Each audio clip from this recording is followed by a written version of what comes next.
Assalamualaikum warahmatullahi wabarakatuh. Alhamdulillah, salatu wassalamu ala rasulillah wa ala alihi wa ashabihi wa mawalah. Asyhadu an la ilaha illallah wahdahu la syarika lah. Wa asyhadu anna Muhammadan abduhu wa rasuluh. Allahumma salli ala Sayyidina Muhammad wa ala alihi wa ashabihi ajma'in. Rabbi syrah li sadri wa yassir li amri wahlul 'uqdatam min lisani yafqahu qawli. Alhamdulillah, teman-teman, pada sore hari ini Allah memberikan kesempatan kepada kita untuk kembali mempelajari hadis-hadis Rasulullah sallallahu alaihi wasallam. Insyaallah kurang lebih selama 30 menit ke depan kita akan membahas hadis Rasulullah sallallahu alaihi wasallam dalam kitab Al-Arba'in An-Nawawiyah, hadis yang nomor ke-35. An Abi Hurairah radhiyallahu taala anhu qala Rasulullah sallallahu alaihi wasallam la tahasadu wa la tanajashu wa la tabaghadu wa la tadabaru wa la yabi' ba'dukum ala bai'i ba'd wa kunu ibadallahi ikhwana al muslimu akhul muslim la yazlimuhu wa la yahqiruhu wa la yakhdhuluhu at-taqwa hahuna wa yushiru ila sadrihi thalatha marrat bihasbi imri'in minasyarr ay yahqiru akhahu al-muslim kullu muslim 'alal muslim haramun damuhu wa maluhu wa 'irduhu rawahu al-Muslim. Kali ini kita akan membahas sahabat Rasulullah sallallahu alaihi wasallam yang bernama Abu Hurairah. Sebelumnya sudah kita pernah ulas siapa beliau ini. Abu Hurairah, kata Al-Hafidh Ibnu Abdul Bar, beliau memiliki nama yang tidak terkenal. Walabat alaihi kunyatuhu ka'annahu la ismalahu.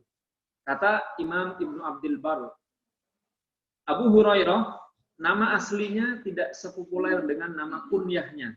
Kunyah yaitu sebutan. Sebutan yang berasal dari nama dia, nama bapaknya, kakeknya, dan sebagainya. Nah, Abu Hurairah nama aslinya adalah Abdurrahman bin Sakhr ad-Dausi. Beliau berasal dari suku Daus dari negara Yaman yang berhijrah meninggalkan kampung halamannya menuju Madinah Rasulullah Shallallahu Alaihi Wasallam. Kemarin kita sudah pernah bahas ada dua pendapat masuk Islamnya Abu Hurairah ini.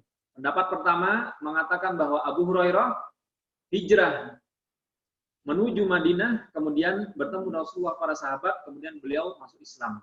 Sedangkan pendapat yang kedua mengatakan bahwa masuk Islamnya Abu Hurairah ini ternyata sudah lebih dahulu di suku Daus yang berada di negeri Yaman. Kepada siapa beliau masuk Islam? Ternyata Abu Hurairah masuk Islam kepada seorang sahabat yang bernama Tufail bin Amr ad-Dausi. Sahabat Tufail ini pertama kali mengatakan kepada Rasulullah Shallallahu Alaihi Wasallam, wahai Rasulullah, bagaimana kalau kita hijrahnya ke Daus saja, ke negeri Yaman, bukan ke Madinah? Kata Rasulullah, apakah engkau akan menjamin di sana ada orang yang memeluk agama Islam? Apakah engkau akan menjamin di sana ada orang yang menerima kita? Kata Tufail bin Amr ad-Dausi, tidak ada ya Rasulullah. Maka Rasulullah Shallallahu Alaihi Wasallam kemudian hijrah menuju Madinah Al-Munawwarah. Nah, apa yang bisa kita ambil pelajaran dari suku Daus? Suku Daus ketika didakwahi oleh Tufail bin Amr ad-Dausi, tidak ada satu orang pun yang mau beriman. Tapi Tufail bin Amr ini tidak menyerah, Pak. Beliau terus berdakwah, dan karena kegigihannya dalam berdakwah, ada satu orang yang beriman masuk ke dalam agama Islam yang bernama Abdurrahman bin Sakhr ad-Dausi atau disebut dengan Abu Hurairah.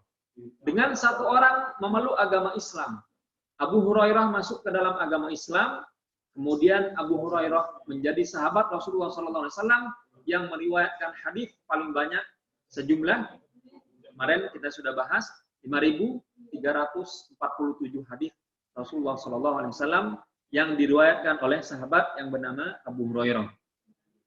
Kata Rasulullah sallallahu alaihi wasallam, la tabaghadu, janganlah kalian saling membenci.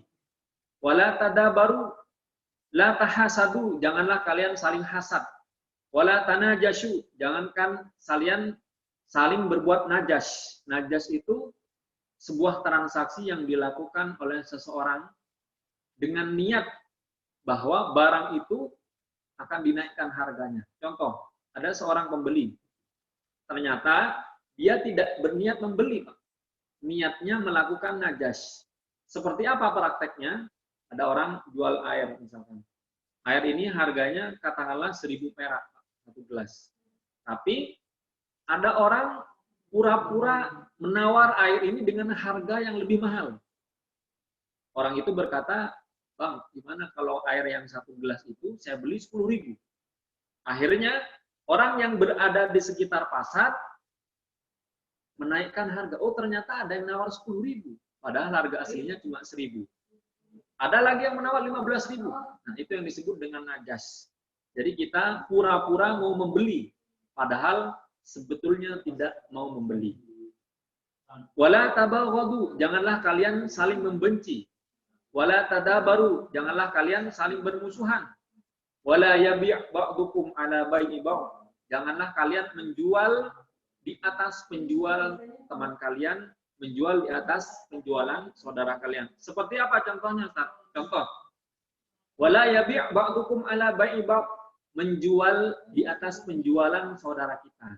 Contoh, kita beli mobil harganya 100 juta. Avanza 100 juta tahun lama.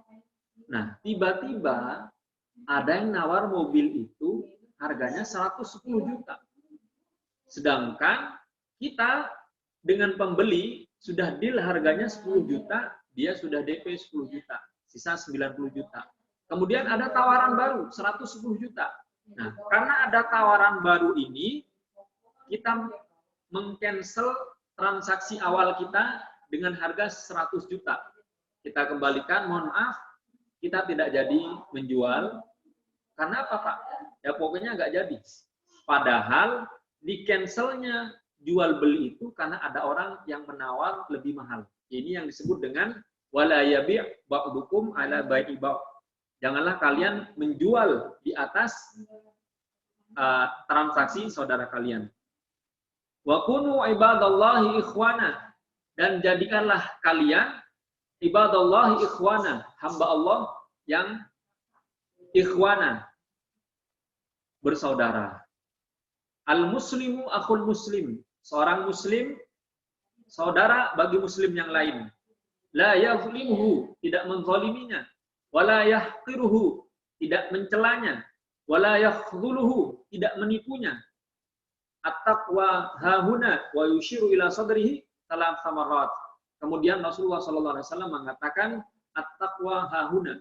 Takwa itu ada di hati. Kata Rasulullah SAW, menunjukkan kepada dadanya, menunjukkan kepada dada beliau 3 kali. At-taqwa hahuna, at-taqwa hahuna, at-taqwa hahuna. Kata Rasulullah, takwa itu di hati, takwa itu di hati, takwa itu di hati.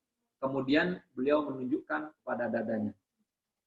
Bihasbi mri'in minasyarri ayyahdir akhahul muslim. Cukuplah seorang laki-laki itu dikatakan orang yang tidak baik jika dia mencela saudara muslimnya.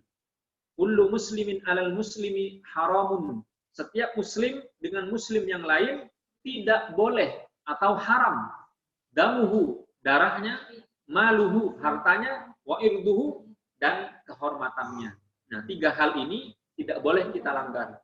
Damuhu artinya keamanannya, nyawanya, wa maluhu, hartanya tidak boleh kita ambil, wa irduhu, kehormatannya tidak boleh kita rusak.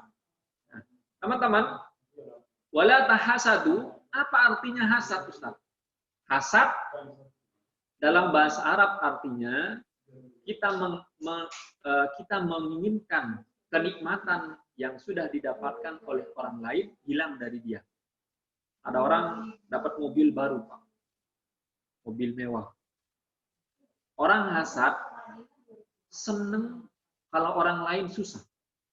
Susah melihat orang yang senang. Nah, ini orang hasad. Tetangganya punya mobil baru, dia gelisah. Padahal kata Rasulullah SAW, la yu'minu ahadukum hatta yuhibba li akhihi ma yuhibba li nafsihi. Tidaklah sempurna iman seseorang di antara kalian sebelum kalian bisa mencintai apa-apa yang dicintai oleh saudara kalian. Kalau saudara kita punya mobil baru, kita harusnya senang, Pak. Alhamdulillah saudara kita diberikan mobil yang baru. Kita harusnya senang. Tapi ketika orang hasad, dia menginginkan nikmat yang ada di saudaranya hilang dari dia. Kemarin kita sudah pernah bahas perbedaan hasad dengan ghibthah. Hasad, seseorang menginginkan harta orang lain, kenikmatan orang lain hilang dari dia. Sedangkan ghibthah, seseorang menginginkan harta yang sama, menginginkan mobil yang sama, tanpa dia menginginkan harta dan mobil orang lain hilang dari dia. Ini perbedaan hasad dengan ghibthah. Wala tanajashu, jangan kalian berbuat najas. Pura-pura nawar dengan harga tinggi, misal lelang. Ada lelang, ada orang nawar 100 juta, Pak. 100 juta. Akhirnya dibilang 100 juta. Ada yang mau nawar lagi. 115. 115 disepakati harganya. Padahal orang yang nawar 115 nggak mau beli. Dia hanya bermaksud najas. Ini yang disebut dengan najas. Kata para ulama, najas ini sama dengan praktek riba. Tujuannya adalah menipu. Kenapa menipu, Ustaz? Karena sebenarnya ketika dia menawar dengan harga yang tinggi, 115 juta, ternyata dia tidak mau beli, Pak. Dia menawar dengan harga yang tinggi dengan maksud barang yang dijual itu bisa laku dengan harga yang tinggi. Ada tolong-menolong antara orang yang berbuat najas dengan penjual. Ini kenapa dilarang oleh agama. Wala tabaghadu, janganlah kalian saling bermusuhan. Jangan kalian saling membenci. Wala tadabaru, jangan kalian saling membelakangi. Artinya membelakangi di sini saling bermusuhan. Kemudian teman-teman, Rasulullah SAW juga memberikan informasi kepada kita. Kenapa kita tidak boleh menzalimi orang lain? Kata Rasulullah, unsur akhaka zaliman aw mazluman. Faqala rajulun ya Rasulullah, ansuru idza kana mazluman. Ara'aita in kana zaliman kaifa ansuruhu? Qala tahjuzuhu aw tamna'uhu min adh-dhulmi fa inna dzalika nasruhu. Suatu ketika datang seseorang kepada Rasulullah SAW berkata, wahai sahabatku, kata Rasulullah, tolonglah saudara kamu yang berbuat zalim dan orang yang dizalimi. Kata sahabat tadi, ya Rasulullah, kalau orang yang dizalimi, saya tahu bagaimana menolongnya. Karena dia dizalimi orang-orang lain. Tapi bagaimana saya menolong orang yang berbuat zalim? Kata Rasulullah SAW, cegahlah dia untuk melakukan kezalimannya. Maka ketika engkau mencegah kezalimannya, dia mencegah ketika dia bermaksiat, maka cegahan kamu itulah sebagai pertolongan untuk orang yang berbuat zalim. Kemudian Rasulullah SAW di sini menjelaskan tentang takwa. Beliau menunjukkan ke dadanya 3 kali, at-taqwa hahuna, at-taqwa hahuna, at-taqwa hahuna. Bahwa takwa itu ada di sini, Pak. Rasa takut kepada Allah ada di hati. Tidak bisa kita tampakkan. Bagaimana cara menilai orang dia bertakwa atau tidak? Apakah cukup kita menilai dari ibadah zahirnya saja? Tidak cukup. Kata Imam Ali bin Abi Thalib, khalifah keempat. Beliau berkata, at-taqwa hiyal khawfu minal jalil wal amalu bit tanzil wal ridha bil qalil wal isti'dadu liyaumir rahim. Kata Ali bin Abi Thalib, takwa itu adalah kita takut kepada Allah. Al-khawfu minal jalil, takut kalau tidak melaksanakan perintah Allah, takut kalau maksiat masih dilakukan, takut dengan azab yang sudah dijanjikan oleh Allah Subhanahu wa taala. Kemudian wal amalu bitanzil, kita mengamalkan apa yang ada dalam Al-Qur'an. Ini yang disebut dengan takwa. Ketika seseorang mengamalkan yang ada di dalam Al-Qur'an, yang halal dihalalkan, yang haram diharamkan, maka orang ini termasuk orang yang bertakwa. Ada orang sholatnya sudah bagus, Ustaz. Ibadahnya sudah rutin. Sholat sunnahnya juga sudah rutin. tapi dia bermaksiat. Apakah orang ini disebut dengan orang yang bertakwa? Kata Imam Ali bin Abi Thalib, belum termasuk orang yang bertakwa. Karena orang ini takutnya kepada Allah hanya di depan banyak manusia. Ketika tidak ada manusia yang melihat, dia tidak bertakwa. Maka orang yang seperti ini belum dikategorikan sebagai orang yang bertakwa. Kemudian kata beliau, orang bertakwa itu seperti apa? Al-qana'atu bil qalil. Dikasih sedikit bersyukur, dikasih banyak bersyukur. Inilah ciri-ciri orang yang bertakwa. Yang tidak bertakwa bagaimana Ustaz? Dikasih banyak bersyukur, tidak dikasih mengeluh. Atau dikasih banyak tidak bersyukur, dikasih sedikit komplain. Ini termasuk orang yang tidak bertakwa. Orang yang bertakwa, kata Imam Ali bin Abi Thalib, dikasih sedikit atau bahkan tidak dikasih, tetap bersyukur. Kalaupun materi tidak dikasih, ternyata imannya dikasih. Materi, harta, kendaraan, rumah, tanah, aset, dan sebagainya, bisa datang, bisa pergi, Pak. Kalau Allah mau, diambil harta kita, atau ditinggalkan sebagian dari harta kita. Tapi apakah ketika harta kita sudah habis, kemudian kita masih mau mengeluh kepada Allah? Yang diambil dari kita ternyata tidak lebih banyak daripada yang ditinggalkan. Apa yang diambil? Materi. Yang tidak diambil, hati. Bayangkan, kalau yang diambil materi, kemudian Allah ambil hatinya, imannya juga diambil, apa yang terjadi? Berapapun jumlah materinya, berapapun nominal angkanya, tidak akan pernah cukup. Karena hati ini yang membuat kita qanaah, merasa cukup, ridho dengan pemberian Allah Subhanahu wa Ta'ala. Berapapun itu diterima, Pak. Karena tidak semua orang bisa menerima pemberian Allah. Ada orang mintanya banyak, ibadahnya sedikit. Ada orang ingin harta yang banyak, sedekahnya sedikit. Inilah manusia. Ada orang berdoa banyak, Pak, tapi sholat tahajud jarang. Nah, maka ketika kita diberikan harta oleh Allah Subhanahu wa Ta'ala, yang pertama harus kita lakukan adalah kita terima. Bagaimana cara menerima yang paling baik? Menerima nikmat yang paling baik adalah dengan mengembalikannya. Bagaimana mengembalikan harta? Dengan cara menyedekahkannya. Semua yang kita dapatkan dari Allah Subhanahu wa Ta'ala adalah milik Allah. Ketika kita bersyukur, kita gunakan harta itu di jalan Allah. Ketika kita syukur, semua yang kita dapatkan, kita sadar adalah pemberian. Ketika kita enggan untuk berbagi, kita lupa bahwa semua yang kita nikmati adalah pemberian dari Allah. Semua yang diberikan oleh Allah kepada kita, harus kita berikan kepada hamba-hamba Allah yang lain. Terutama di saat pandemi seperti sekarang ini. Banyak orang mengeluh kekurangan sembako. Banyak orang mengeluh tidak bisa makan 3 hari dalam sehari. Banyak orang mengeluh kehilangan pekerjaan. Bahkan banyak orang mengeluh dengan adanya kondisi yang seperti sekarang ini, rumah tangganya menjadi tidak harmonis.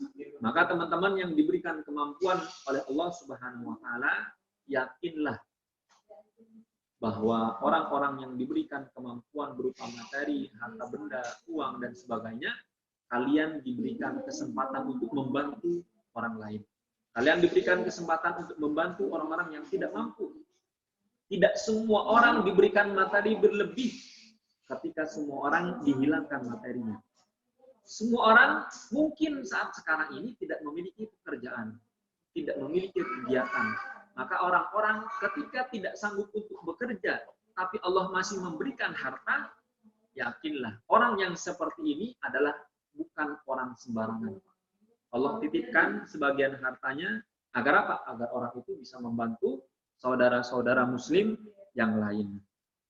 Kemudian kata Rasulullah SAW, kenapa takwa itu bisa mempengaruhi kualitas rezeki? Dalam Al-Quran surat Al-A'raf ayat 96 Allah berfirman, "Walau anna ahlal qura amanu wattaqaw la fatahna 'alaihim barakatin minas sama'i wal ardh walakin kadzdzabu fa akhadnahum bima kanu yaksibun." Kalau seandainya semua penduduk kota, semua penduduk desa, semua penduduk sebuah negeri bertakwa kepada Allah Subhanahu wa Ta'ala, la fatahna 'alaihim barakatim minas sama'i wal ardh. Semua orang bertakwa kepada Allah, Allah akan bukakan pintu keberkahan dari langit. Tapi apa yang terjadi?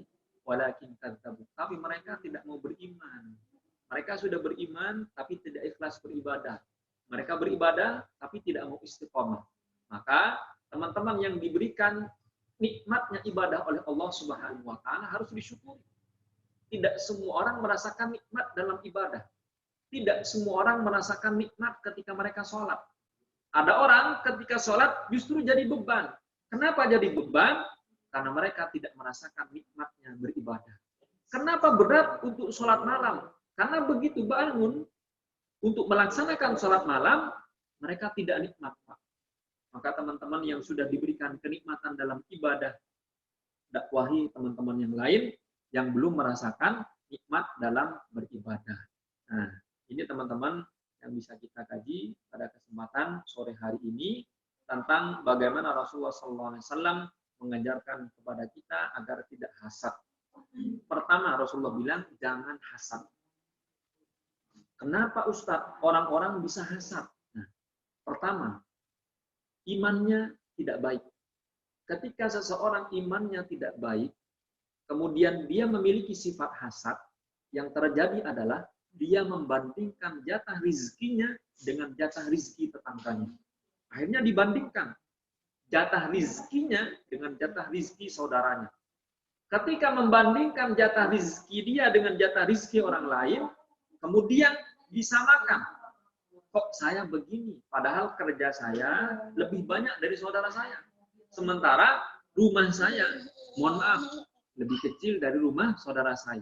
Nah, ketika kita membandingkan jatah rizki kita dengan jatah rizki teman kita, timbullah rasa hasad ini. Kok orang itu bisa beli mobil baru ya? Padahal kerjanya biasa aja. Kok teman saya rumahnya luas?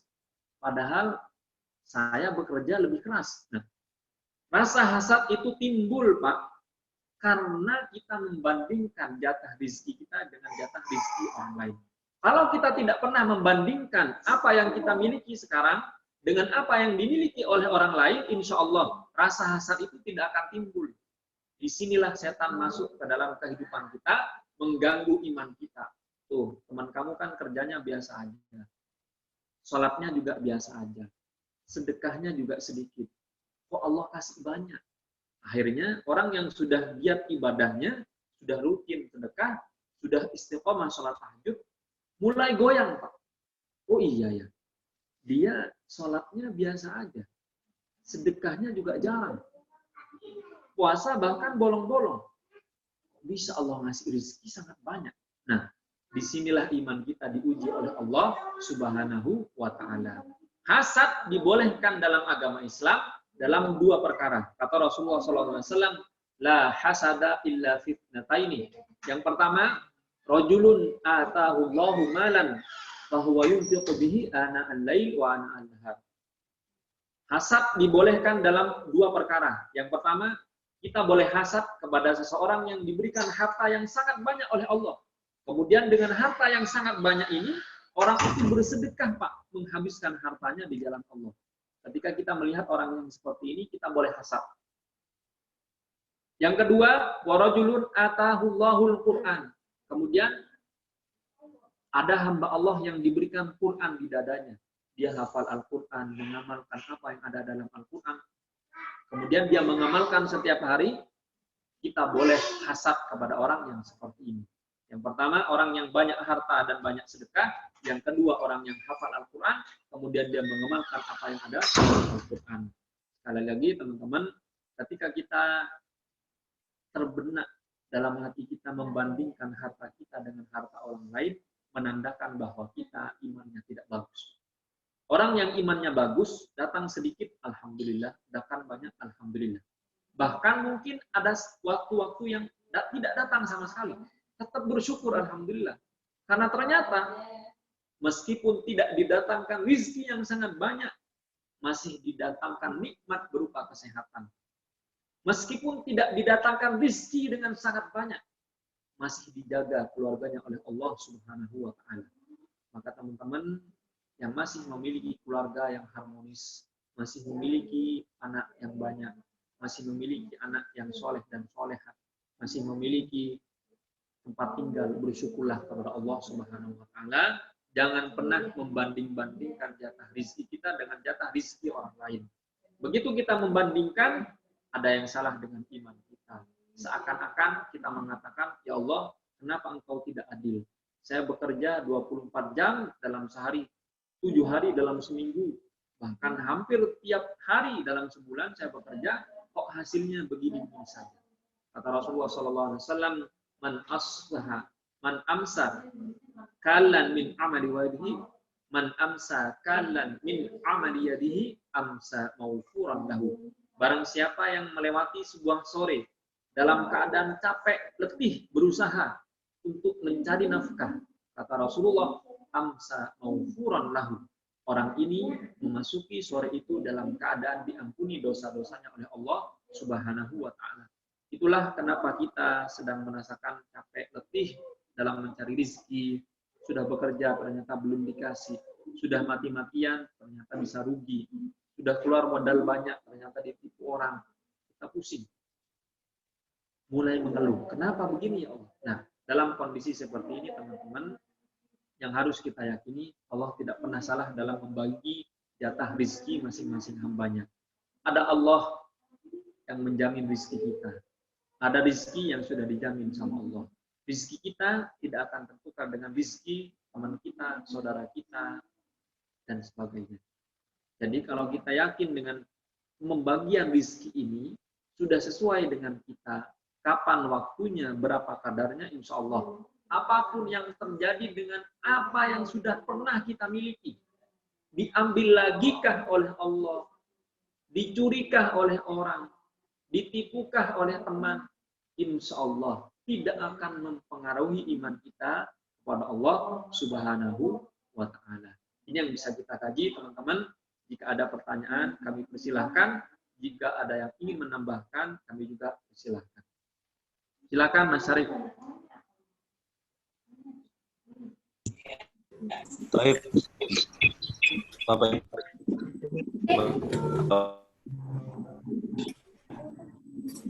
nambahkan, dibuka mikrofon.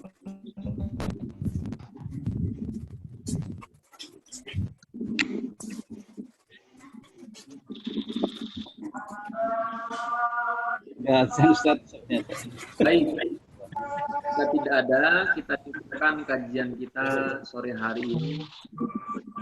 Membaca doa kafaratul majelis. Subhanakallahumma wa bihamdika. Menunggu ada chat masuknya, Ustaz.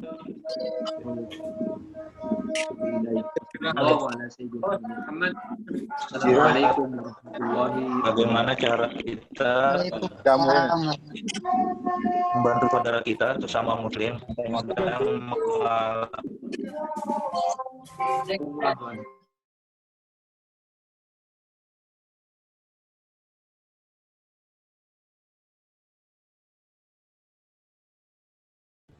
Afwan, Ustaz Azan, Ustaz Farhan dah live. Kita cukupkan materi kajiannya.